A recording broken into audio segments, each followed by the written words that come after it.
അധ്യായം 3-ാം വാക്യം. ഇവിടെ ദൈവസഭയെക്കുറിച്ച് ദൈവം തന്ന ഒരു അനുഗ്രഹിക്കപ്പെട്ട ആലോചന, ഇതിനെക്കുറിച്ച് വലിയൊരു മെസ്സേജ് ഞങ്ങൾ അന്തരാത്രിയിൽ ഇവിടെ കേട്ടെന്നുള്ളതാണ്.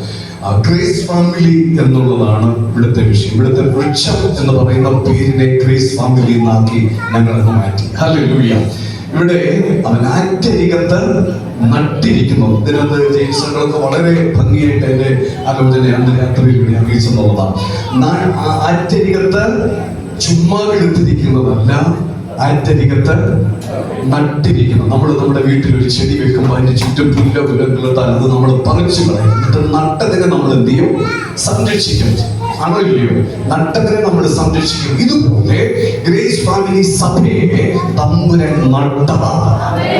എത്ര പേര് വിശ്വസിക്കുന്നുണ്ട്? ഹല്ലേലൂയ. നട്ടതാണെങ്കിലുണ്ടല്ലോ അതിന്റെ പിന്നിൽ സംരക്ഷണവും ഉണ്ടാകും. ഹല്ലേലൂയ. അടുത്തത് നട്ടിരിക്കുന്നതും തക്ക കാലത്ത് ഫലം കായ്ക്കുന്നതും പിന്നെ ഇല വാടാത്തതുമായ. കാരണം ഇതിന്റെ വേര് എങ്ങോട്ടാണെന്നറിയാമോ? ദൈവത്തിന്റെ മാറ്റമില്ലാത്ത തിരുവചനത്തിനകത്തേക്ക് ഗ്രേസ് ഫാമിലിയുടെ വേര് ഇറങ്ങിയിരിക്കുന്നത്. ഇവിടെ പ്രസംഗിക്കുന്നത്, ഇവിടെ ലീഡ് ചെയ്യുമ്പോൾ പോലും വചനമല്ലാതെ വേറെ ഒന്നും ഇവിടെ വരാറില്ല. ഹല്ലേലൂയ.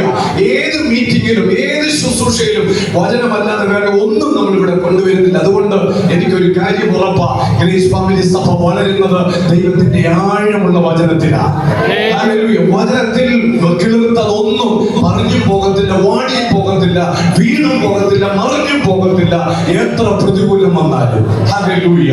ഞാനത് വിശ്വസിക്കുന്നു. അടുത്തത് ഇല വാടാത്തതുമായ വൃക്ഷം പോലെ ഇരിക്കും. ഇതാണ് ഗ്രേസ് ഫാമിലി.